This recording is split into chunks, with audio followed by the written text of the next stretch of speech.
Ladies and gentlemen, welcome to your Tuesday special edition of Drive Time with Matty Ice. I am here today with our good old friend Vic. It's been a couple weeks since you've been on, Vic. How you doing, sir? Pretty good. How about you? I cannot complain at all for this Taking things day Tuesday. by day, week by That's week. right. All that good stuff for sure. But you're here with us on a special Tuesday edition of Drive Time. We'll go over some of the stuff here from the weekend. First, though, even before we start, I do want to give a shout out to the boss man BJ because he came up with our very cool little logo on here. So I guess I'm really getting official now. I got an official logo now for the show. So look at me. Who would have thunk that so long ago? So, but without saying, we'll go ahead and get the show started here, as I like to say. Not that I really like to say. I just said it for the first time, I think. But hey, we'll go with that. It's one of those days. I'm in a quirky mood today, so we'll see how this all plays out. So, but anyway, what am I wearing? I'm going with an old schoolish USA. I think this was around circa '94-ish Team USA jersey. We'll get into why I'm wearing this a little bit later on in the show, but going with the good old red, white, and blue. You could say from Memorial Day weekend too, which just passed, but I'll be honest with you, that's not it. It's a purely hockey reason, but we'll get to that in our drive to the Nets segment. Vic, would you like to show off today what you're wearing? Good old Hurricanes hat and Wolfpack football shirt. There you go. How what's the latest there on the Wolfpack? Any good vibes or news yet on it yet, or anything that you're On hearing? the Or basketball team, definitely more good vibes than the football team. But yeah, it's still Dorn's still that the head good coach there, old right? Will Wade's doing some work. So I hear you on that. I do hear you. Well, we'll see how the old Wolfpack does this year in all the sports. So, and we'll get to our Carolina Hurricanes later. They at least didn't lose again yesterday, so that's a good sign for them. survive So we'll another day. all right, survive for another day, exactly. So, but anyway, so let's get into it. We of course start with my favorite segment. Jose, can you sing is back because we did have some new entries this for this go around here. There was a new gentleman from Florida. His name was Adam David. He was the singer from the. I guess he won a voice, whatever voice season it was. I don't, it's hard between the Voice and the American Idol. I can't keep track anymore of when these seasons happen or don't happen. And then you also have Natalie Grant, who did it at the Indy 500, and Daniel, I'm going to botch her last name, Susena, maybe I think it is, from the Coca-Cola 600. So this now makes 32 entries into the Jose Can You Sing. The average score is a 40.419. Adam came in a little bit below that, but as far as for the Florida anthem singers go, he's a little bit better than what we usually see. So he got a 38. He had good range, but it was so slow. There was a great joke about him on Twitter that because they for Florida they had a 100-year-old World War II vet that came out before it, and the joke on Twitter was that the anthem went so long that he was 102 by the time the song ended, and I think that was pretty accurate. It was long, so he got a 6 on speed. Natalie Grant at the Indy 500, she did a really solid job. I really liked her, and so did Daniela. She was Danielle is a Navy vet that they had, and I always notice whenever it's somebody that's in the military, they just come out and sing it. There's no runs, there's no nothing. They just sing the song, and those traditionally score high with me. So those both got 42s. Did you see any of the anthems there, Vic, that I laid out there for you? Was Florida the one with the violin? No, I think was that yesterday's game because I did not see yesterday's game because I was traveling back home. Gotcha. Um, Yeah. It was yesterday's game. People didn't like the violin, but I enjoyed it. was it just a violin or with nobody else singing, or I don't think nobody was singing that. oh, so see, So that's technically, not bad. I didn't know if you didn't see yeah. it or not. That was my That would not get scored technically because like my favorite of all time so far this year is the harmonica singers from LA, but they technically don't get scored because there's no vocals in it. So so I don't they think I saw any of these. I checked in the Coca-Cola 600 a little bit later, and same with the Indy 500. gotcha. Yeah, I didn't really get to see any of it, so we'll see. But it's fun. I still like doing this. So with that said, here I was trying to get our feed up on just a few other places here so everyone knows where we're at, but just in case here too. So now this is still the overall top 10. And these are scores 50. 50 is of course the top, which is Cardinal Johnson. He just lights it up, from there. I just can't say enough about him on from Vegas. Unfortunately, Vegas got eliminated in the first round, so I don't get to see many more of his. And then the other top one, Robert Carter, the men's basketball championship. So we got 3 at 47, and from the Four Nations final, that was always cool with the Boston Pops. And then Mr. Sledgewich from Ottawa, which was just Canada, but still good. And then Caleb Green and Bob McDowell, the guys from Washington, are right there at 46. And then we got a couple at 45, Sonia Bryson Kirsten, Ayla Brown from the women's basketball championship game. And then Solbear, Caleb Green and Bob. Oh, I got to take out that Caleb Green. They're not supposed to be in there twice. Once you get one, oh, no, that's their Canada. So they do get that. So that's 43. And then Grace Potter from the Kentucky Derby at a 43 as well. So those so far are the running highs and lows from our Jose Can You Sing for the year now that we're up to. The important stuff of the day is me grading my anthems, of course. And I love, on Sideline Junkies, now I got Midnight Riders always, hey, what'd you think of that one? I gave it this, I gave it that. So I'm glad that this is catching on and people are enjoying the anthems as much as I do. And I know you were talking about American Idol. Well, I like that Jamal Roberts pretty good. He was good. I liked him a lot. It's funny, we watched American Idol. We're kind of surprised that he won it. We thought for sure that the blonde hair girl, and I can't even remember her name, we thought for sure that she was going to win it, but I was glad that she didn't. So, and AGT starts tonight, so oh, nice. America's Got Oh, Talent. that's Yeah. all I wanted. Yes. Well, we used to watch that with Sarah and Ash, but we kind of all grew out of it for whatever reason. Gotcha. And I think it's kind of like most of these shows now. I don't even know, we barely There's even. so many of them, honestly. Yeah, and it's like once you see them the first few years, you kind of get like, okay, I've seen this before. So, all right, but we're not here to talk about American Idol or AGT or The Voice. Let's get into some stuff here. Oh, we're getting he's in here a little bit sooner than what he said he was going to be, so we'll let him get up here. But Duval Paul's going to be joining us here shortly too. So I'll at least start bringing up the baseball news, and I want the guys do a good job of talking about the good stuff that goes on in baseball. I want to bring up the worst team in baseball because the Colorado Rockies are heading towards a record of, we thought last year that that it was going to be just that what the White Sox did last year at going 41 and 121 was going to be the worst. Oh no, the Colorado Rockies are saying, here, hold my beer, because they are going for it, ladies and gentlemen. They are now 9 and 45. Yes, that is a correct number. 9 and 45. They are on pace for 136 losses, which means that they would lose 15 more games than the White Sox last year. The worst winning percentage, in case if you're asking, Vic, and I knew that you were, is 1899. The then Cleveland Spiders went 20 and 134 for a 130 win percentage. And if they go with 136 losses, they'll be right around that 130 win percentage. The Philly A's also went 36 and 117 in 1916. So those are, when you're talking about the worst of the worst. The Rockies, ladies and gentlemen, have a chance to bust all of that. Vic, what do you think about the Rockies' chances of being the worst team ever in baseball? If you look at their statistics, their offense isn't terrible. They got a couple really decent hitters on there, but they just don't have timely hitting, obviously. But I got a couple on my fantasy baseball team that That hitting produce. 280, 270 around there. So I mean, hey, I'm happy with that. Duval Paul, welcome to the show. Any thoughts on the Colorado Rockies' terribleness? Oh, so you're telling me there's a chance is basically what I'm hearing. So Duval.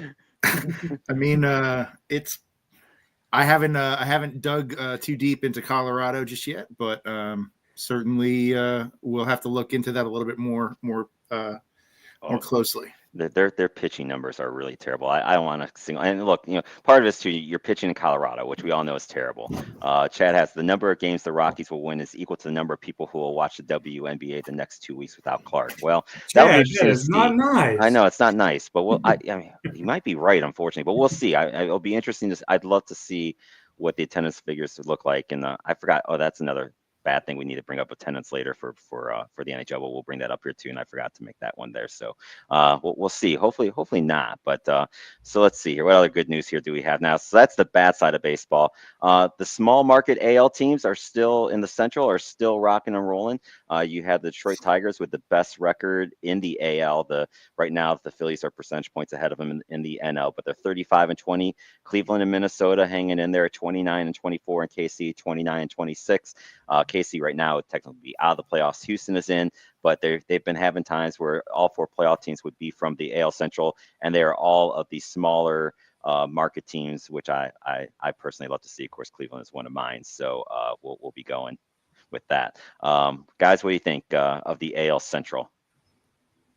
Um, Tigers are still in first, right? Yes, they are. They are running, not really running away. They got a 4-game lead right now. They were running away that the Guards took 3 out of 4 from them last time. There's so many wild card teams now. Don't really know, what is That's what true. or not yet. I'll Yeah, check it's it still about it's still July early. or so, maybe. Matt, Sideline Junkies, which is usually KG, says WNBA catching straight shots, which he's right. That was a straight shot, but hey, we'll take a good straight shot every now and then. Paul, what do you think on the AL Central? Anything? I mean, it's May still. It's not even June. You're asking me about like where the standings are. I mean, there's still a lot of ball to be played. I mean, we've got hockey finals, we got NBA finals. We're gonna have Lots of time. a whole slate of football games before anything's like that. I mean, I know. realize it's early. Crazy, isn't it? Like you said, a slow start for Colorado, a very slow start for Colorado, and I think right now what everybody's really kind of doing is jockeying for a position. Everybody's kind of going up and down. Some people are trying to cement their leads, but those leads start to erode. Baseball is a very streaky sport, man, and it's gonna be a very long season. He who's in first right now, chances are will not necessarily be in first, but we'll see. I mean, some of these teams, some of these divisions are going to be pretty tight. This, Central probably be another one of those tight divisions. We'll see how it plays out. Plenty Always like what my great Tom Hamilton says on Cleveland. He's like, you can't win a division in April and May, but you sure as hell can lose a division in April and May. And That's that's the usually Rockies. that's usually the Rockies are done. So just a couple quick. We will hit some quick league leaders because it's fun. Aaron Judge for the Yankees, of course. I mean, I love it anytime anyone's batting above 300 anymore, and there's not that many of those, but he's still hitting at 398. Freddie Freeman for the Dodgers, 361. Jacob Wilson, a nice little surprise for the Philly, Oakland, Sacramento, maybe could be Las Vegas A's, batting 350. And at the home run side, you got Ohtani with 19 homers. He hit another one last night here in Cleveland on the very first pitch of the game. Judge and Schwarber have 18 each. And then you got Cal Raleigh, a nice little surprise in Seattle with 17. Seiya Suzuki, the RBI leader for the Cubs with 49. And then also from the Cubs right behind him is Pete Crow Armstrong having a nice little season with 48. Rafael Devers, even with all of his complaining about where he's going to play, with 48 RBIs as well. On the hitting side, any thoughts on the hitting side, guys, before I'll get into some of these pitching numbers here? I think old Rafi will be going back to third soon because Bregman got hurt. Yeah, I saw that. Bregman, So yeah. he might finally be happy at least with where he plays, right? That is true. Let's see here. On the ERA, say Max Fried, Fried, or however, was it Fried or Fried? Freed. Should be Fried, damn it. I like Fried. I'm going to call him Fried because that would be Sounds good to me. Yeah, I don't care what he says his name is. I'm calling Max Fried because that's a funner name to say. If I was a Braves fan, I still care, but I don't anymore. So. But he is frying the competition with like that one. 1.29 ERA for the Yankees, and he's 7-0. Chris Bubik is next at 145 for Kansas City. Kodai Senga for the Mets is at a nice 146 ERA. So still some sub-2 ERAs in May, which is good to see. Mackenzie Gore for the Nats leading with 93 strikeouts, and of course that guy named Skubal for Detroit is right behind him at 92 on the pitching front. So some guys throwing some Ks, and it's nice to see some sub-2 ERAs out there still. Yeah, the guy you didn't mention, and I think he's probably close to that discussion, is Skeens in Pittsburgh, and yeah, I think that it's just going to be a matter of time before he's not getting the run support that somebody of his caliber is probably expecting, and I think he's already not getting the run support. Most of the games that he pitches, they're only scoring 1 or 2 runs for him. That's why I think it's going to be a matter of time before they have somebody make an offer that they can't refuse, and it's going to be LA. It's going to be the Yankees or the Mets, or it's going to be the Cards. It's going to be one of those. It's going to be one of those teams. Like, I bet if we took those 4 teams in the field, I bet we're in pretty good shape. Yeah, I think sadly you're right. Yeah, I don't see him being able to stay. And it's not like Pittsburgh's front office is exactly known for paying their players to stay there either. So all signs point to that. Oh, Ben's got a little Midnight Rider here's got a little. The Red Sox called up Marcelo Mayer to play third. Is he Oh going to be man, playing? Dever's gonna be even more mad. Oh yeah, because that's their Yeah, top prospect, right? Oh yeah. yeah, then yeah. So never mind. Raphael's going to be is going I to be forgot mad about again. that. Yeah. Good call there, Midnight Rider, up from the sidelines. I like that. All right. Anything else on baseball, guys, before we hit the other subjects here? Hey, long season, we're good to go. That's true. All right, let's talk a little motor racing here. We'll start off with the Indy 500. Um, that was kind of I didn't catch a lot of it. I was kind of busy in and out of the day, but I did at least see some of it. I thought the start was really cool. They had I think it was like a bunch of the Apache helicopters that were Yeah, doing yeah. the flyover with the pace car on the first lap. That kicked ass. That was pretty neat. I gotta admit that got the old shivers going up my spine a little bit watching that. Alex Palou becomes the first Spanish driver to win the Indy 500.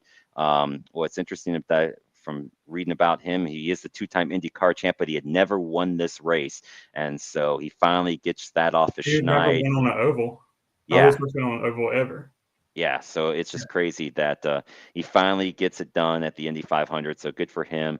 Marcus Ericsson finishes second. David Malukas finishes third. The two-time defending champ Joseph Newton went out with a fuel pump issue, so bye-bye for him, unfortunately, because he's going for the three-peat, which doesn't happen a lot either. So that's really all I got on the Indy 500. I didn't really get to watch that much of it. The ending wasn't. I think Alex had to leave with about 16 laps left, and then it ended with a caution, which is the worst way for a race to end is when it's under yellow. The beginning was pretty wild. He had cars just failing left and right. That was the first time I've ever seen that Indy 500 before. It's like the old George Carlin skit, you know, it's the only place where you can watch a race and watch a 19 car pileup and not be in it. Which is true. That's still the reason, most of the reason why I go watching any of the auto racing. On the Coca-Cola 600 side, I think they call it the Firecracker 600. I put 500 in there, but that's okay. You can forgive me. Ross Chastain started last in the field, made a pass on the last lap for the win. That's the first time since Bobby Allison in 1969 that the person that was started last won a race. And there were 34 lead changes in this thing. So this one was a little bit more interesting and exciting to watch. But yeah, 34 lead changes in a race is crazy. I haven't seen that last the first since Lightning McQueen did it in cars. So Right, Ricky right. Bobby. Yeah.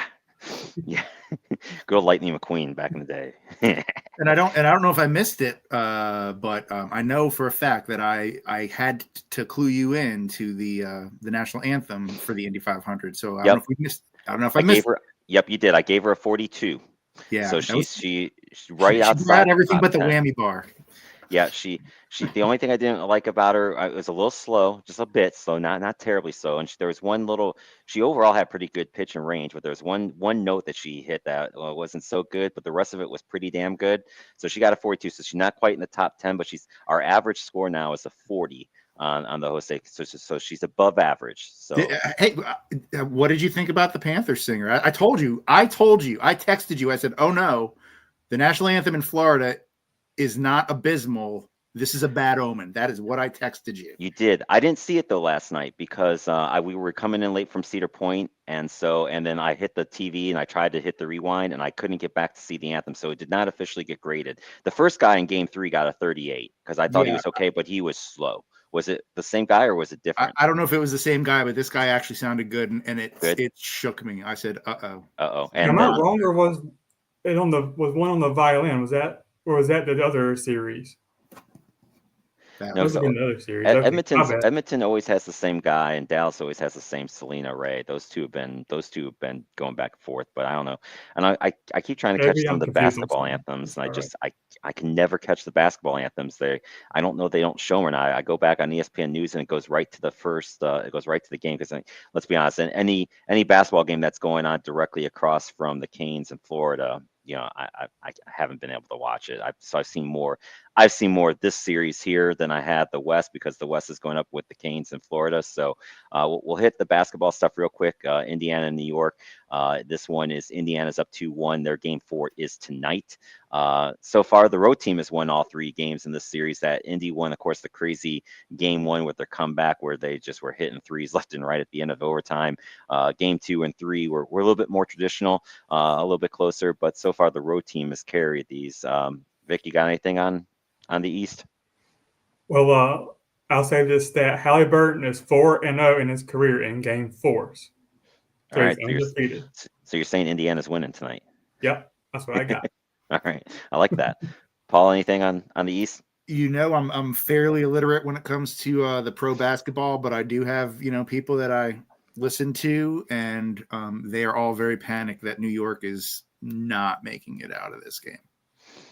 Yeah, I kind of feel like the way the road teams are going this series, you just never know. This series has at least been a little bit more back and forth between the games, so I could still see New York coming back and winning this thing and being in it for sure, but Start spreading the news. could be. Out west, OKC now has a 3 games to 1 lead after winning their game yesterday. So going into yesterday, the home team had won all 3, but I forgot to change that stat because OKC went on the road yesterday. So OKC wins game 1, 114-88. Then they win game 2, 118-103. Minnesota comes back and blows them out, 143-101 in game 3. Last night was at least the first competitive game between the teams, with OKC winning at 128-126. OKC got off to lead late, and Minnesota tried to come back, but OKC held them off for the win. Have you guys seen any? Now, I'll be honest, like this series, I've not seen any of with it going head to head against with our Canes and Cats series. Have you guys caught any of this at all? I just see some recaps here and there. I know SGA and Ant Edwards are probably the 2 biggest stars and probably going to be stars for a long time, kind of like LeBron and who was he up against? Because SGA had 40 last night and Ant had like 40 the game before. Right. Yeah. Yeah, I mean, I definitely like Ant Edwards. He's probably my of everyone I know. Well, I mean, Dylan, when he came on and did the basketball preview, he was a huge Ant Edwards fan. But We need I more know Dylan. he picked Minnesota to win it all. So I think, but right now I think OKC is just a little too strong for Minnesota. Very young, and they got Chet Holmgren and like I said, SGA and a couple other really good players. Yep, agree. All right. Anything else before we get to our specialty guys? All right. Well, let's get to the fun here. We'll start off on the ladies' side. The finals ended last night. The Minnesota Frost go back to back to win the 2 first championships. And Paul, it's kind of funny. Do you remember what you asked for from the ladies' side? Fighting? You asked for every game to go to overtime and Oh, yeah? for it to go 5 games. Every game did go to overtime, but it ended in 4. So it was pretty much spot on. So and the crazy thing is I think I asked for the fighting actually. So. yeah, I think you did, but they're not allowed to fight. They get ejected if they fight. So Ottawa wins game 1 in overtime, 2-1. Clark was the game winner. That one ended pretty soon, 2:47 into the first overtime. Then Minnesota wins game 2, 2-1. Curl Salame scores both goals for Minnesota. The winner, 6:24. Phillips, the goalie for Ottawa, was just out of her mind. She stopped, I think it was 45 stops. Rooney had 37, 38 saves. Both goalies were just really incredible this entire series, because in the series you will see how the score plays out for everyone. In game 3, this one went to triple overtime. It's another 2-1 game again. Noel scores the game winner for Minnesota.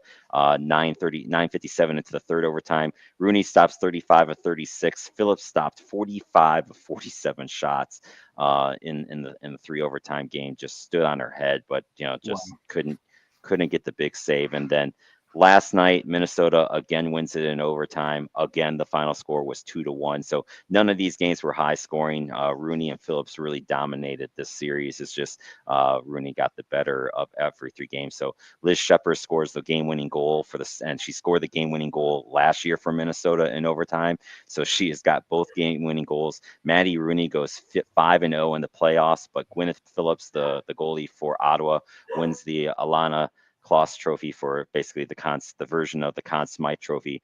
For the playoffs, she had a 123 goals against average and a 952 save percentage.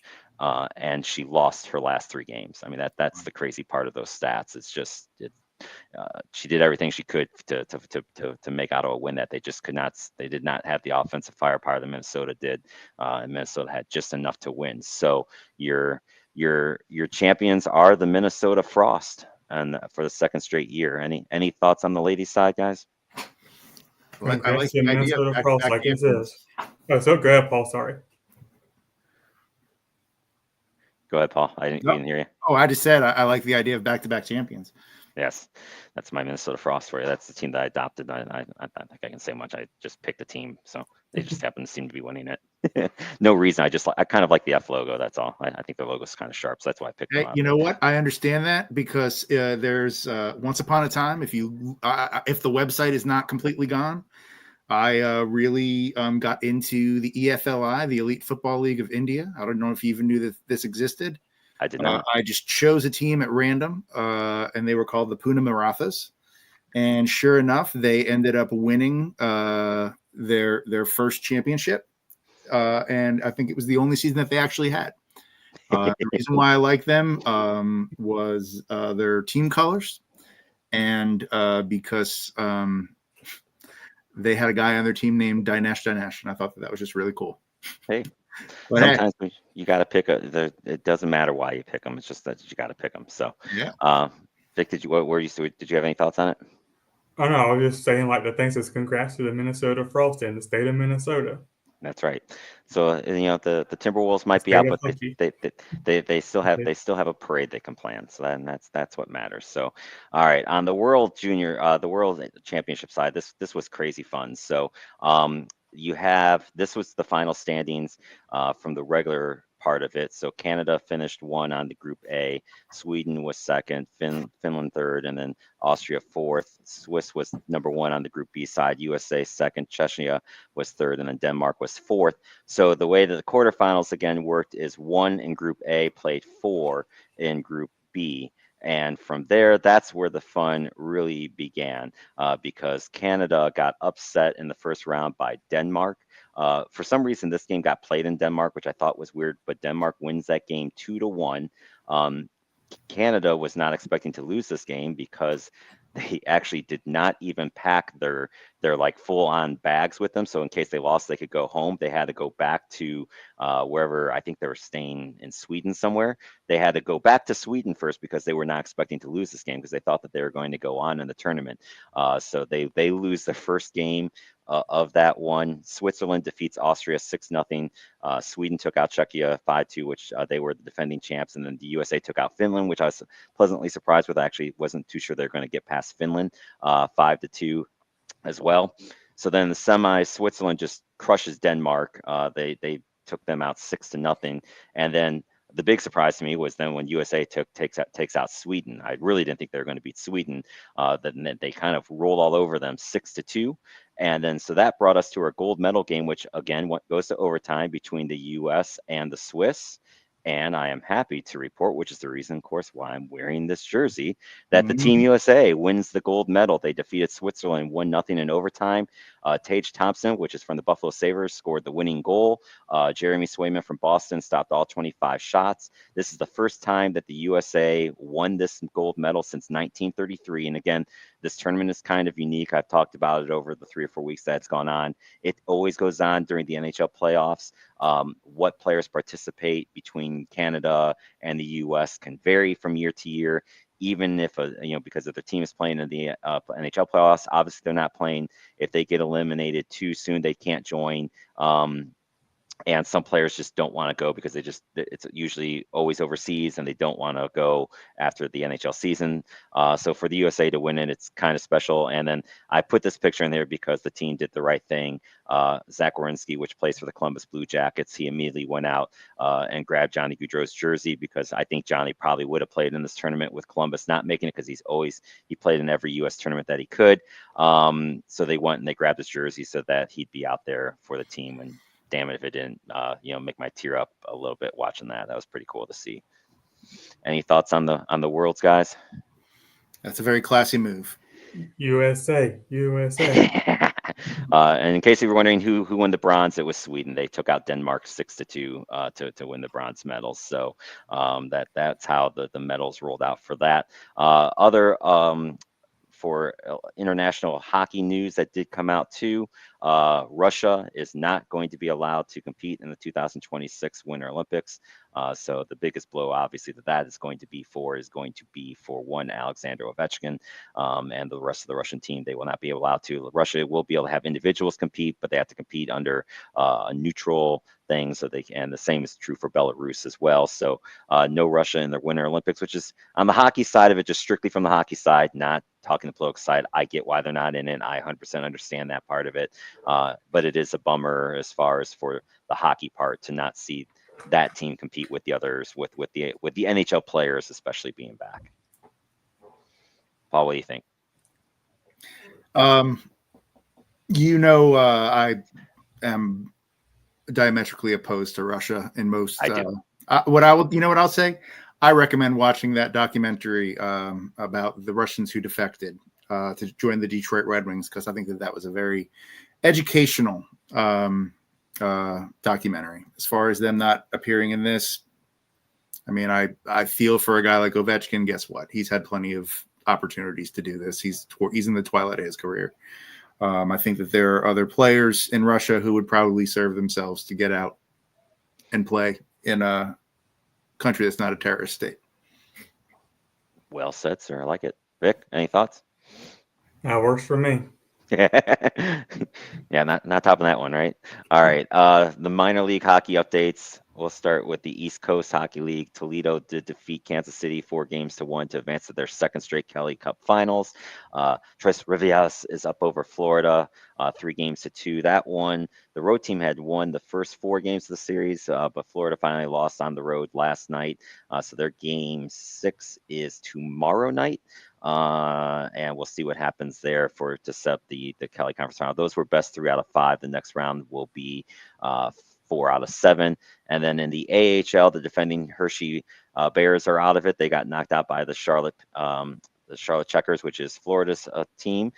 They swept that series. The other 3 series all went to game 5. Laval beat Rochester, Texas beat Milwaukee, and Abbotsford beat Colorado. So you have the only number 1 seed that's left is Laval. They'll be playing Charlotte. And then you have Texas will be taking on Abbotsford. And again, in case you don't know, Laval is, of course, Montreal's farm team. Texas, of course, Dallas's farm team.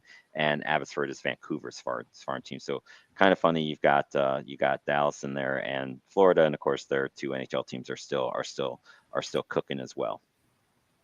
Any thoughts on the minor league stuff? AHL was always interesting to me because you can have players coming down there, veterans, and then players coming down from the NHL that are out of the playoffs and whatnot. So yep, always interesting. The AHL is always an interesting bit of hockey. It's just you got the seasoned vets are just trying to survive and keep playing against the true top prospects, that especially this time of year where teams add them to their teams. All right. One more little coaching move that happened. The Chicago Blackhawks did hire Jeff Blashill. He was formerly from the Detroit Red Wings. He was coach there from 2015 2022. Spent the last 3 years under John Cooper in Tampa. Went to the playoffs the first year in Detroit, but pretty much struggled with a younger team sense. But it is another rehire in the sense that but it's only going to be his second chance at least. He did an okay job in Detroit, but with some younger guys, didn't seem to do well. And of course, Chicago is a very young team too. So will it work or not? I don't know, but it's another job taken, and that just leaves 3 spots left between Boston, Seattle, and Pittsburgh. Any thoughts on either Jeff or the last 3 vacancies?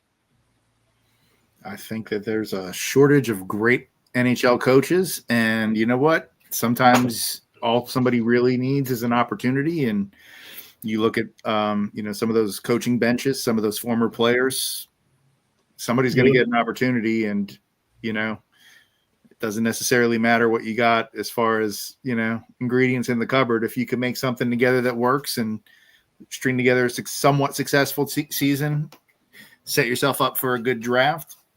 Who knows?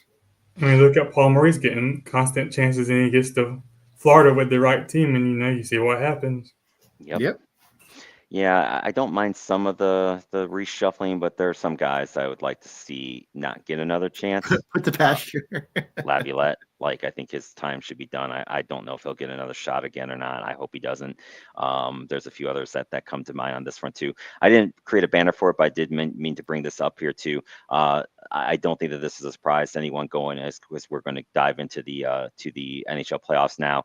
The the TV figures are out, and kind of what you thought, it isn't good.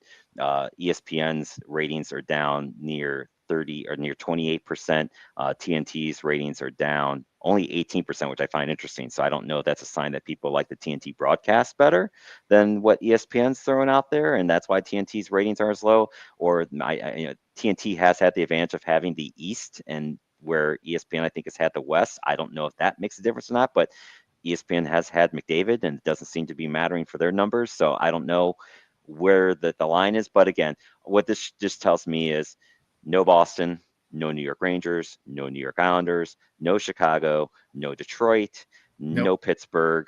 No LA Like, Kings. LA went out in the first round. So they're just, you don't have those big cities to draw those big city fans in.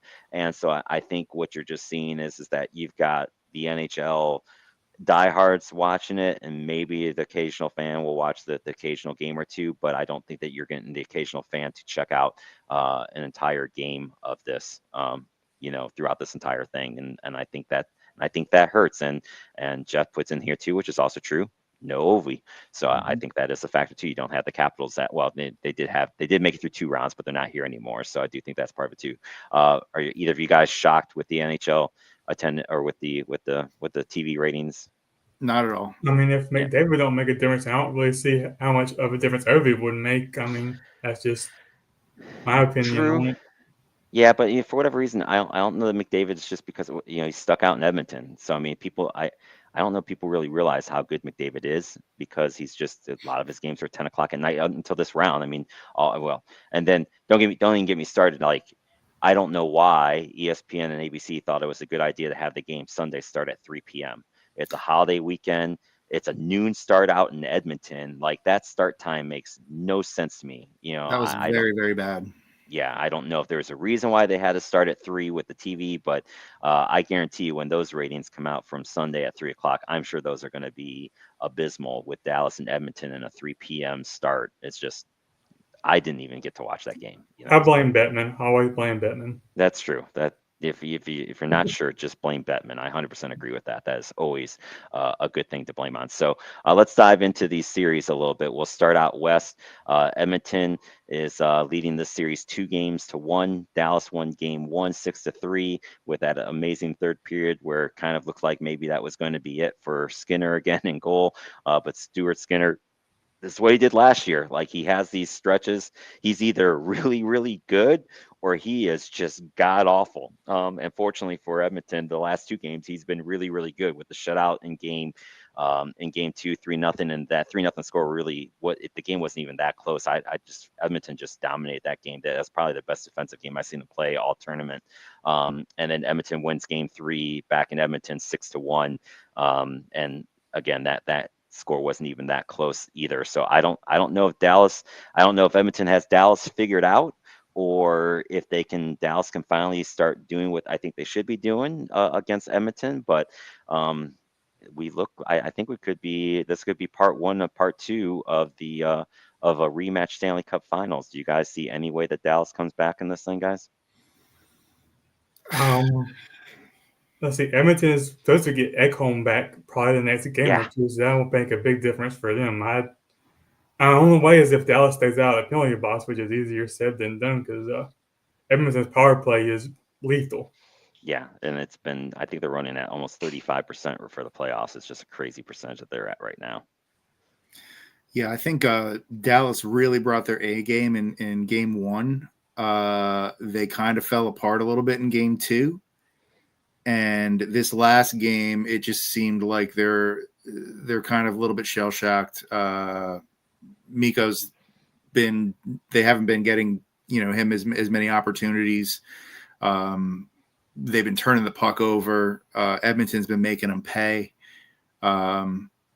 Skinner's been good, But quite honestly, I don't know that Dallas has really given him as much to kind of handle as maybe what they got in the last series, which is a little bit surprising because Dallas, of the 4 teams that were kind of going into this round, I thought Dallas in the first 2 rounds looked like the strongest team.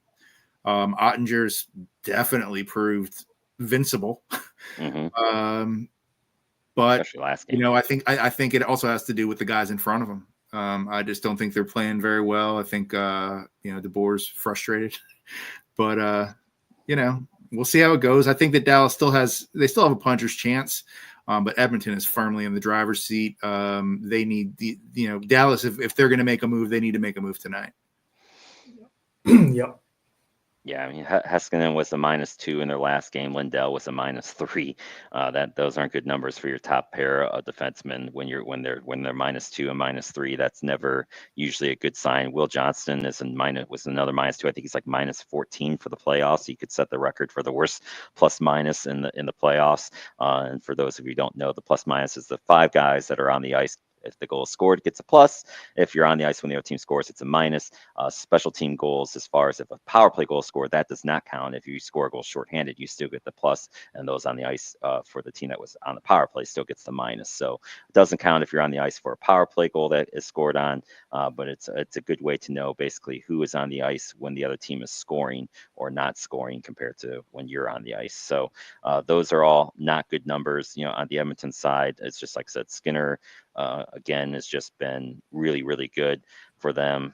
He stopped 33 of 34 in the last game. And if Skinner is on, that makes Edmonton a very difficult team to beat. I just wasn't sure if he was going to be able to outplay Ottinger. He did it last year, so I guess I should have known. But it looks like and it's kind of similar when we talk about the East. Dallas has the same kind of headache of trying to get over this conference final hump that a certain team in Carolina does as well, and they just can't seem to get over this hump. Vic, anything to add? Let's get on to Carolina. All right. So, look, I'll be honest with you. When I started preparing these slides, which I started doing a little bit of work on this stuff on Sunday, I was prepared to have this. I had it all ready to go. I had Florida with the Game 4 sweep because if you watch the first 3 games of this series, there was nothing to lead me to any sort of optimism at all that Carolina was going to get a game. I still 100% firmly know that Carolina is not winning this series. It's just a question of when, because you're just not being Bob 4 games in a row. It's just not happening. Florida won game 1, 5-2. Carolina has an okay first period, but they were down 2-1, and then Florida gets a good, a quick early goal. Carolina thinks that they get a goal to get them back to within 1. It's called offsides, which was the correct call. It was an offsides play, and then Florida never looked back. Game 2 was just a complete ass kicking. That's the worst I've seen Carolina look. Game 3, it's 1-1 going into the third period, and then Florida gets a quick goal, and it just went to hell quickly. If that would have been the line from that escalated quickly, from Anchorman, and that's exactly what happened in that game. But somehow last night, I had no clue that it was coming. Carolina plays their best game of the series without a doubt. Freddie's back in goal. He looked like the Freddie at the playoffs. And maybe, I don't want to say anything too much because I think it's hard when you're team up 3-0 to come out with that same fire and drive, knowing that you're not with your back against the wall.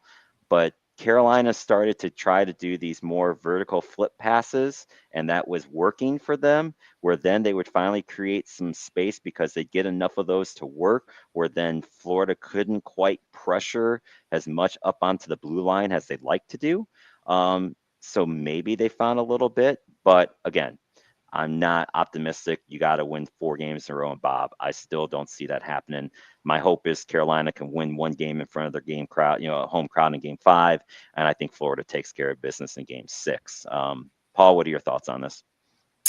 Well, I think to Carolina's credit, last night they absolutely, I think, were the better team.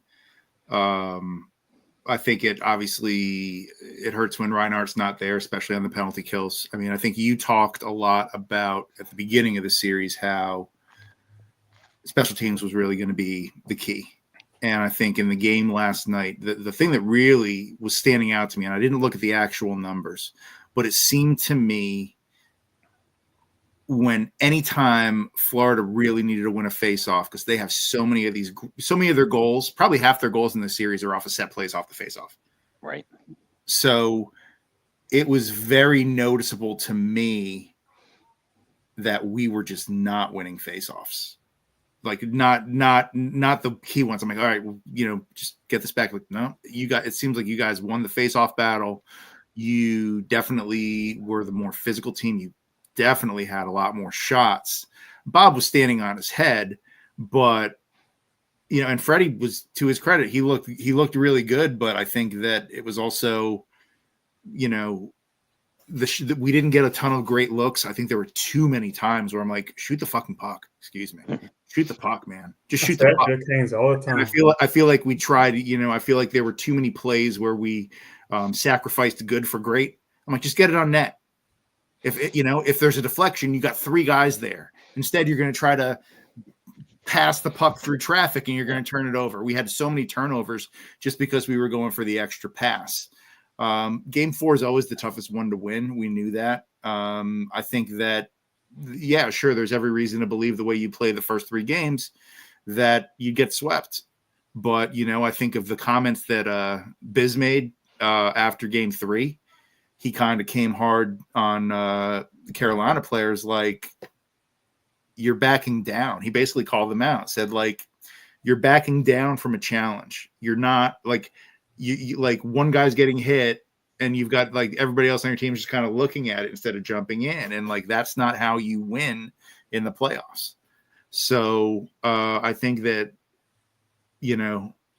Brenda Moore's been trying to light a fire under those guys. I don't know what's been preventing that message from getting through, but I think something got through. They definitely play with a lot more life. I think Mikkola being out was very noticeable. You're just not replacing a 6'6" Condor. You're just not going to do that. So we'll see how it goes. I mean, credit to Carolina for breaking the curse. It's been since Rob Brindamore made that final play.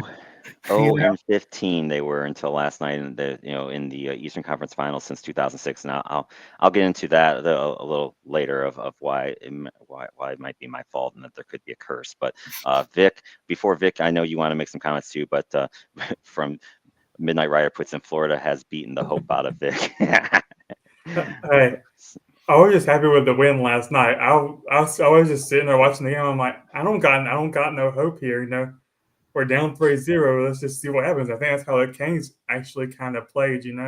Let's just throw it all out there and see what happens. Biz called the Kings soft pretty much, and I have to agree with him. You sit there with Aho getting pummeled down by Kachuk and nobody does anything. Yeah, that was really sad to see. And last night Nikishin, I think he made a huge difference his second game. He played the game in New Jersey, game 5, which we won. And Rod didn't play him game 1 or 2 in Carolina for some reason. And I gotta give him credit. He said that was a mistake. So I gotta give him credit for that last night. And that pass that Keishan put on Stankovic's stick was an elite backhand pass. Yep. And the shot by Stankovic was elite also. But I'm excited for next year. You got Nikishin, his second year, and he doesn't even know English yet, the full English language. And then we got a bunch of cap space. So like I said, I went in the last night expecting the worst, hoping for the best, and we got the best. So we'll see what happens in game 5. I think the key again for last night's game was anytime when Florida had a play, and Nishishkin did have a great day and a great game, but the big guy, 74, Jacob Slavin, again. Playing out of his mind. every time Florida had, it seemed like some type of a chance to get an amazing scoring chance, there was Slavin in that stick, and and he's just an elite defender, and I wish he'd get more love and more credit for how good he is, because I think he was the biggest reason why those chances for Florida they got in games 1, 2, and 3 didn't happen in game 4 because he just was there. Um, And I Jeff thought, asked, "Did it save Rod's job?" Hold that thought, Jeff. You'll get my thoughts on that. That's a great tease, but just a little too soon. But yeah, we'll get into that and I here gotta in give another Burns credit segment. too. Last night, he was pretty good. Burns did He not was. suck last night, but I think a lot of that too is because Slavin makes him look good, and That's a good point. Well, Slavin was the MVP. That goes without saying. But who was the scapegoat from Game 3? Orlov, Yeah. Dmitry Orlov, And he was better too.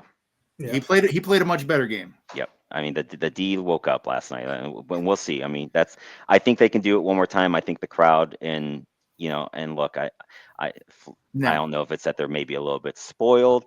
I just know at 1-0 in that game where it was at in the third period, if the score was 1-0 and the situations were reversed, how the crowd in Carolina would be, and it seemed a little quiet in that building.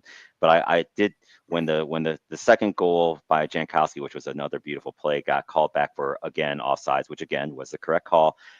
Everything in my body said, well, this is where Florida's going to get a goal and they're going to win in overtime, or they're going to get 2 quick goals and the series is going to be over. And somehow it didn't happen. And I will say, for all of the Florida gets all the calls from the refs nonsense that I've been hearing, that embellishment on Kachuk was a complete joke. I mean, you talk about like the one moment in the game where Florida could have taken some psychological momentum. They just killed a penalty kill. Yep. Crowd is chanting, "Let's go Panthers!" I thought get that penalty. I'm just pointing that out. They get that penalty, and Kachuk gets this nonsense embellishment. And I think what they said, was probably, the one when he got somewhat slashed earlier and he acted like he just got, hit with a tomahawk, chop. I think that probably fouls are not. I know, but I think that led into the then calling the embellishment there, which I agree with you. It wasn't, but I will say this: Kachuk whines and this is something that as a referee, I tell some of these guys in beer league all the time, because there's certain guys that like to play their body. And if I'm going to let you play your body on one guy and then somebody plays the body on you, guess what? I'm going to let them do it. So don't come bitching to me for every little call, because guess what? You're going to be in the penalty box, dude, way more than that guy is if I start calling it the way that you want me to. So shut your pie hole and play hockey. They let them play the body at beer league over there. I do some, me. I try to let them play. True. I try to let them play a little bit. I mean, I'm not going to let them do severe body checks, but Why not? Especially if you got 2 A-League guys that know how to take a hit, you're going to get a little bit more there. Who plays here? Just that the first one wasn't embellishment either, so he's with you there. So all right, so that's going to get into I have 2 what grinds my gear sections. All right, the first one is for hockey fans in general. If you somehow are lucky enough to get a front row seat, please stop banging on the goddamn glass. You look like a goddamn moron. I'm sick of it. Every goddamn rink, the first row is banging on the glass. I've been to hockey games since I was 4 years old. Do you know how many times you banging on the glass has affected the play on the ice? Let me calculate here. 0. None. Zip. It doesn't do shit. You just look like an idiot banging on glass. Stop it. The only guy that should is Stormy in Carolina. Mascots are different. They're allowed to bang on the glass. That's part of their job. They actually don't want to allow you in Carolina to bang on the glass. You start banging on the glass, but get you. Even in Carolina, it's starting to creep in a little bit more. It's not like Dallas. Dallas is horrible every damn play. And I appreciate the mics being down on the glass, because I like hearing some of the sounds down there that you can hear. But damn, do I hate hearing that glass bang. It just annoys me. It is stupid. Dallas actually has a guy called Glass Banging Guy. I'm like, Are you serious? You know what? I call him out of the damn arena. That's what he should be called. Get out. It's so stupid. Someone beat him up, please. Something. Yes. Someone, anyone in Dallas. I'll pay you a summer shandy if you beat him up in the next game and I can see it on TV. I'll ship it to you. Yeah, there it is. Just says, "Get off my lawn, Sonny Dangummy." Just been reading my mind. I just hate it. I hate it. I hate it. All right. So that's the first part. All right. Now it's time for part two.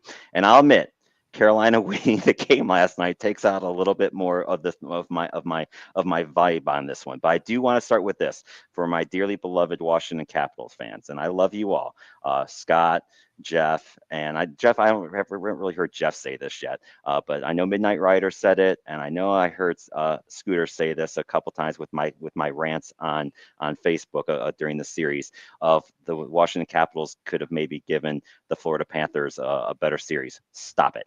And here's why.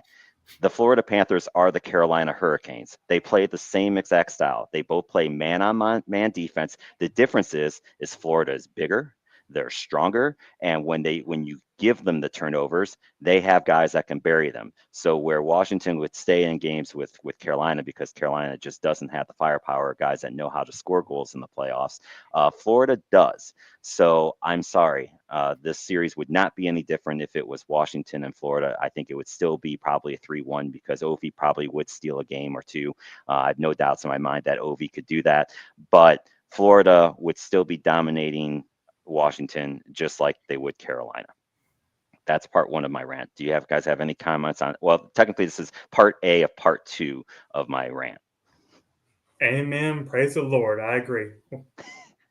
Duval, you're the Florida fan. Do you think Washington would have given you any tougher of a series? Not having seen what Carolina did to him, no. Okay, I just want at least so that way it's not just me going crazy. And you could disagree with me, like it's okay. Like I know I can. That's part of the Why would I part of the disagree fun of the with you? show. I mean, I ain't got no disagreement there. Okay. All right. So that's part one. Now let's get into my Carolina rant. Jeff says, well, you see, he says disagree. So of course, that's okay, Jeff. Jeff, I still love you, by the way. You know that. So, Jeffrey. Jeff and I had a pact, and we did pretty good with it of during the Caps Kane series that we weren't going to text each other because he knows how we both sometimes will do the reverse jinx thing that I love to do, and we both agreed that we weren't going to do it to each other. And I think it was after game two, I just mentioned the fact that from a Kane side, I'm scared because Ovi hadn't scored yet, and he's like, wait, I thought we weren't doing reverse jinx. Like, no, that wasn't the reverse jinx. I swear, like, I'm honestly saying, like, I just, it's 1-1 and Ovi didn't score a goal yet. Like, that worries me. It wasn't like trying to reverse jinx him. I promised him that, but we got through the series pretty well. So I was happy for that part of it. So but anyway, on Carolina, do I think that Rod is going to lose his job when they lose the series? Because I still think they're going to lose the series. My answer to that is no. I think even if they would have gotten swept, they're not going to fire him. Can losing 3 out of 7 Eastern Conference Finals in your 7 years in the playoffs get you fired from a lot of cities? Yes, 100% it can. But Rod is still Carolina hockey. I don't know that the Carolina Hurricanes still exist today. If it's not for Rod Brind'Amour, because he was the first player that when he got traded from Philly, he signs the long-term deal to stay in Carolina and kind of sets that team up back in 2002 and then to make the run in 2006. So without Rod, I don't know the Carolina Hurricanes are there. And look, before Rod, there was an 8-year run where this team didn't make the playoffs at all. He's made the playoffs every year. He's won a playoff series every year. I don't think he's going to get fired. Do I think that there needs to be changes in that coaching staff? 100% yes. Jeff Daniels, I'd be very happy if he was gone. He's the forward coach. Hi, Gertie, come on through. I think he should go. I think they need to bring in a power play specialist, and I think Rod is too loyal to some of the vet guys like the Brett Burns. Like Brett Burns should have been on the third line pair months ago, but because he's going for the streak and he loves Jordan these type of Stahl, and players. I'll get to that in a minute. Jordan Stahl, I agree. These are the type of players, and for whatever reason, Rod just can't do it. And Rod doesn't necessarily like to make changes to how he plays. Like, I think after game one, it should have been very obvious. You got to change how you play. And I don't think that he likes to do it, and he won't do it. He just believes that if he keeps playing the system, we'll see the results. And unfortunately, the team just isn't built to beat a Florida. It just isn't. Like, you just don't have the guys. Like, this team needs this team needs a Wilson. This team needs a Marchant. This team needs a Kachuk. We don't have one, like everyone on Carolina is a nice guy, and I kind of like that. They're great in the community, but they don't have the guys that piss you off and win games come playoff time. They're just missing that. They just They don't do have that. now. His name is Nikishin, but he's a little bit too late for that. But We'll So what you're see. telling me is you'd be okay with Rod Brindamore coming back next year and throwing a big fat bag at Sam Bennett? They can throw a yeah, big fat bag at Sam Bennett because they're going to have that type of cap space. I don't know what forward. I mean, yeah, with Sam Bennett in a Canes uniform, make me very, very happy. 100%. I wouldn't be surprised if Marchant ends up in a Canes uniform. There was talk at the trade deadline that that Marchant was going to go to Carolina, but because of this whole Rantanen thing, and it took him forever to get the deal done with Dallas, that Boston went on and made the deal with Florida because they wanted to move him and get something, so they couldn't wait for Carolina. But that was the rumor out there that trade was based the same trade that Boston had with Florida Well, was you may basically get in them both place. next year. If you It get, could. if Florida ends up winning it all, you may get them both. We'll see what happens. I would not be upset with Bennett at 10 million. Now, I'm sure he's going to want 7 years. I don't know that I'd pay him 7 years, but it's Somebody an else will. overpay. Somebody else will. Yeah, I mean the cap's going up. Somebody's going to pay him. And the Caps do have the cap space. And you could always trade him after 5 if it's. That's true. Well, depending on whatever he works out for his no Well, trade you front clause. load the deal. Yep. Jeff says it was a super sneaky reverse jinx, and I swear that was not. Oh any no, I intent believe you. I believe Jeff. It was absolutely super sneaky. It was No. just it was subliminal. You didn't even know you were doing it. Well, I that was could be the one. I possible. was the one pulling the jinxes with Matt actually. So you can ask Yeah, him. I thought. Are you trying to do it to me by saying that? Oh, we're not going to win any more games. We're not. Oh Gonna... no, we are not going to win. No, Okay. well, we could win one more. I remember because I did say I think we could. I'm telling you right now, you're not getting past Game 5 because we basically. I don't know if Reinhardt's going to be back, but I'm telling you, Mikkola is going to be back, and he's got a day off. Yeah. You're not getting past Well, Game 5. and my gut kind of tells me I think Mo is going to drive because you could kind of see even on that. I always love Mo because on the offsides that when he challenged for the offsides and he clearly knew that the goal was coming back, he looked so perturbed on that offsides challenge. Like you could just tell he was very frustrated with how his team was playing. Oh, yeah. I have a funny feeling, Mo does a great job of letting the players coach themselves. I'm sure that there was some talking to about this, and I honestly think in Game 5 it's going to be can the Canes survive? You normally in that home team it's can the road team survive the first 10 minutes. I think it's for the Canes it's going to be can they survive the first 10 minutes because I have a funny feeling you're going to get a whole lot of Florida nastiness the first 10 minutes. No, I think what's going to happen because this is what happened in the last game. I think Carolina came out very, very physical, and I was kind of thinking that, okay, just weather the first 10 minutes. And it was the whole period. And then it was most of the second period. And I'm like, all right, time to wake up, boys. I think like I said, we missed Mikkola. We missed Reinhardt. We'll get it back together. We had the Lions were, we just played flat, but I'm not taking anything away from Carolina. Carolina played like they were in an Eastern Conference Finals for the first time. Yeah. In the series. And they to their credit, they absolutely, if Florida would have won that game, it would have been a stolen game because Carolina absolutely dominated that game. I agree, but it wouldn't surprise me either because Bob, if they were going to steal that game, was because of Bob because Bob made some incredible saves. Bob was playing out of his mind, and this is I think if Florida goes on and unless now look, we don't know how the finals would play out, but assuming I think right now Bob is your leading Conn Smythe winner. I still think you should have won it last year instead of McDavid, but that's a whole different story for a different day. But I think Bob is the four. Well, his last 6 games, he's like over 95%. Yeah, and he only gave up 1 goal yesterday. The other 2 were empty netters. So he's just crazy good. All right, so this gets me to this is just for a little bit of fun. This is what I'm calling Am I Cursed? Okay, so I'm going to take you guys back to 2006. It's June 19th, 2006. Now Vic was part of this group, and he's a little bit younger back then. But when we had our season tickets for the year the Canes won, we all picked a game that we were going to go to. And my then wife and I had picked Game 5, which was looking pretty good. Carolina was up 3-1. That game goes to overtime. Carolina has a power play. You're thinking, here it is. We're going to win the cup. I don't remember who the defenseman was. Just a complete shit pass on the blue line. Somebody for Edmonton goes in and scores. They win Game 5. Edmonton wins Game 6. Now we're coming back home for Game 7. I do not have tickets for Game 7 because I had the tickets for Game 5. It's my birthday. I had no plans on going to the game. I get a call from my good old neighbor, one of my best friends, Ken Hamill, who says, you need to go to Game 7. You're the biggest hockey fan of us. You should go. I'm like, I don't know. I don't have tickets. My birthday. My wife didn't really have anything planned, but she whatever, blah, blah, blah. So I call my dad even. It's like, should I go? It's like, yes, you should go. So I make the decision and I tell my wife that at that time I'm going to the game, and she was pissed. And so my youngest daughter, Ash, was 2 months, 3 months. No, yeah, 3 months old. Sarah is 2. She comes outside with me as we're leaving from actually the Vic's house with Ken in the seat, and he gave me his wife's seat, so that's how I got to go to the game. He's like, it's your birthday, it's Game 7, the cup is getting skated, no matter who skates it, you should go. So we're there, we're starting to go to the game. I get a call from my ex, because the youngest one had a fever of which was 99.9. So my good old buddy Ken grabs my phone and says, that's it. You don't get this the rest of the game. You can have it after the game's over with. So that way I could enjoy the rest of the game. And the Canes go on to win Game 7. They win the cup.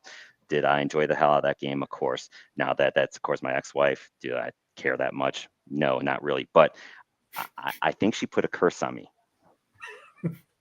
And I'm going to give you the reasons why I think that my ex-wife put a curse on me, and I need somebody out here to help me with some voodoo magic to get this curse off. Okay, we'll start with the Raiders. Since 2006, my Raiders are 113 and 179. They've had 2 playoff appearances. One, of course, where the last game Derek Carr breaks his leg and goes out, and then of course the weird run with Gruden and Rich, but then they get crushed by Cincinnati that year. So that's it for my poor Raiders. Now the guards, my good old Cleveland baseball team, they've had 8 playoff appearances since 2007. 4 times they've been eliminated by the damn New York Yankees, right? Then of course in 2007 they have a 3-1 lead against Boston, the ALCS, and they lose. A couple years ago, they're up 2-0 on the Yankees in a 5-game series. They lose. And then, there's, of course, 2016 against the Cubs. They're up 3-1. They're down, and it comes to Game 7, and they come back. Raj Davis hits the amazing home run. It freaking rains. My mother calls me, are you excited? And I'm like, no, they haven't won anything yet. Then they lose that game.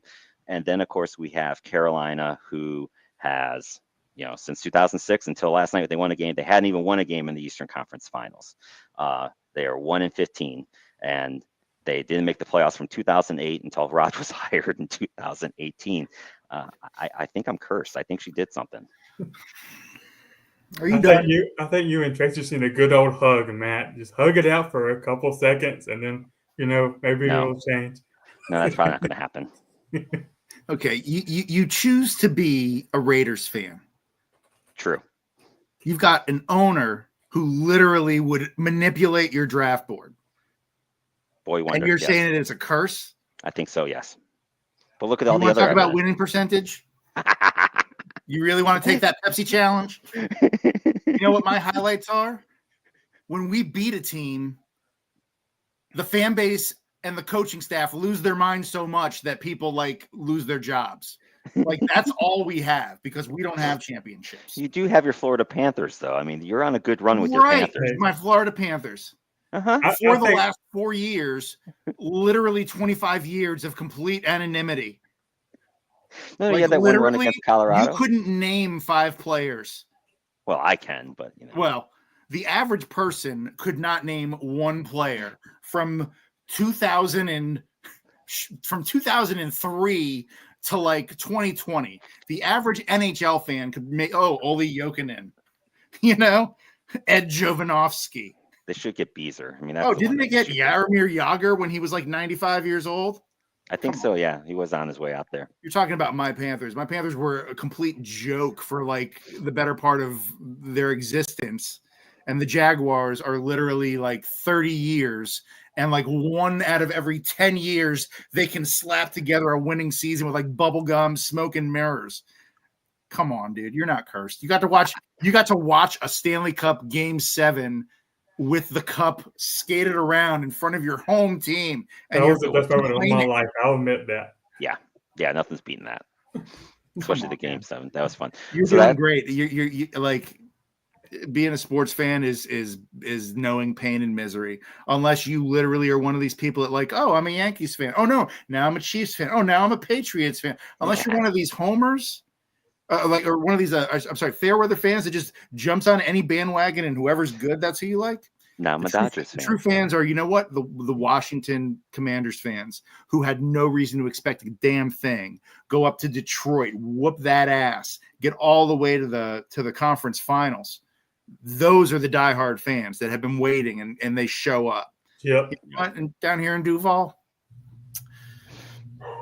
I know. We just kind of, we're very nice. We're very nice because we know that it's pretty much just a matter of time before the other shoe drops. Ben says therapy with Matty Ice. Welcome to the tree of trust. Very nice, Midnight Rider. So this leads to my fun question, I thought, because so if you could only have one team win a championship in your lifetime, but that's it, like that's the deal. You can pick whatever team you want, and you're going to watch that team win a championship. But that's it. None of your other teams will win a championship while you're alive. You only get one. Or you take the chance on maybe a team will win, maybe two teams will win, maybe you won't see any win, but you're guaranteed one. Do you take that deal? And if so, which team would it be? Or are you riding your chances and hoping? Go ahead, Paul. I'm right there, man. So you'll take a guarantee. Yeah, what am I going to do? I mean, I'm grateful. I've already seen, the Florida Panthers win a national Stanley Cup. I've seen, my beloved and miserable New York Mets win a World Series championship. Sure, I was like 12 at the time, but I've seen like my teams win. I've been locking it down for the black and teal down here in Duval, and there's not been much return on that investment. But we're hopefully turning things around. We'll see. I'm not going to get too high or too low. So you'll make that deal is what you're saying. You'll take a Jacksonville Jaguars championship guaranteed Super Bowl. You just tell old Scratch to meet me at the crossroads. I'll shake his hand. I'll play his fiddle. You tell me. All right, Vic, are you taking that deal with any of your teams? Well, I mean, does the Canes win in 06 count or not? So, no. We can say this starting now, moving forward for the rest of your life. You can pick any one of your sports teams to win another champ. You could pick the Canes again. You could pick a different team, but that's it. You're getting one championship and nothing else. All your other teams are going to give you misery. Does this count for college too? No, I'm kidding. I would pick the Canes again. I'm kidding. I do the Canes again for sure. Okay. I got to drop. You got to drop. Okay. You got stuck on it. All right. Pleasure with you. All right, Paul. Yep. It's funny. I get asked that. Why did I lose my video? I don't know why my video. Can you still hear me, Vic? I hear you, but I don't see you. Yeah, I don't know. Oh, I know why. Peeve is over my camera. I was trying to figure out where'd my video go because Peeve is sitting up there. So it's just big. But I mean, let's see. I had the Panthers in Super Bowl 50. I mean, unfortunately, they lost that one. But I mean, they should have won. I mean, I had the Wolfpack in the Final Four 2 years ago. I mean, so I've been pretty lucky with sports. I can't complain too much. It's funny because like we were watching. I think it was Game 3 when we were watching Game 3 and we're watching Carolina get killed. Jared, because I've kind of turned Jared into a Canes fan. He's kind of left the Penguins, and he still roots for the Penguins stuff. But he's like, why'd you have to turn me to a Canes fan? I was perfectly happy with my 2 Stanley Cup wins, and now I'm watching this again. It's like, sorry, welcome to my misery. So, if I probably would do it, but I think I'd go for the Guardians. And it's not even as much for me. I just would love to, especially living there now. I get it. I mean, and for my wife and son, I just want to watch them celebrate a Guards victory. A Guards World Championship would be fun to watch in this household. I hear you. And Ash and Sarah are they say they're Guards fans, but I think that's part of just joining in to join in with the family and stuff. But yeah, and then watching this town win with the Guards win, I'd even love it more. The Browns, I like watching the Browns kind of suffer, so that's kind of my fun in that side. So yeah, so I thought my little shtick on am I cursed or not led into a good fun question for anyone out there. Would you take one championship, but that's it? You get one team, you can pick the team that wins it, but all your other teams are gonna either give you heartache or not make it at all. So it's a fun question. So if you guys watch the show back, if you want to throw your thoughts on that in the comments, I'd love to hear what everyone has to say on that. But with that, we're getting towards the end here. Down the road, we've got, of course, the big stuff coming up here. The conference finals will be winding down probably by next week. We should know. See, game sevens, if they happen, would be Sunday and Monday. I don't know if either series in the NHL is going to get to game seven. We'll see if the NHL starts early or not. We know how the NHL loves to still start late. So we're looking at early next week for the start of the Stanley Cup Finals. The NBA Finals should be right around that corner too. Baseball's starting to heat up, but we're getting close to that time where we're running on just baseball. Any final thoughts or anything like that as we hit the exit ramp here, Vic? Go Canes. Let's win Go another Canes. one. Let's see what happens. I know that's my hope. I'd like to see him win one at home, and we'll kind of go from there. So, but yes, that's a good one. So, well, this is we've gone about an hour 15. It's a little bit longer, but than the usual, but not too terrible. So, you got your last thoughts here, Vic, on anything that you want to hit on before we say adios? Take care of yourself. Take care of your health. Love your family. Give them a hug. All the good stuff you say. So I'll follow your lead. Well, yeah, you always do that. That part of mine is, of course, hug your loved ones, tell them that you love them, because tomorrow's not guaranteed. Of course, coming up here later, well, in about an hour and 45 minutes on Sideline Junkies will be the Tuesday night flights. So the guys will be coming in, Midnight Rider, and probably the Gentleman Jack, and I don't know if KG's joined them or not tonight, so we'll see who all is joining those two. I'll try to maybe make a comment or two here and there. So, but we appreciate everyone that joined in and checked in on the comments. And until we'll be back next Monday at the regular 5 o'clock, and we will see you guys all later. Take care, everyone.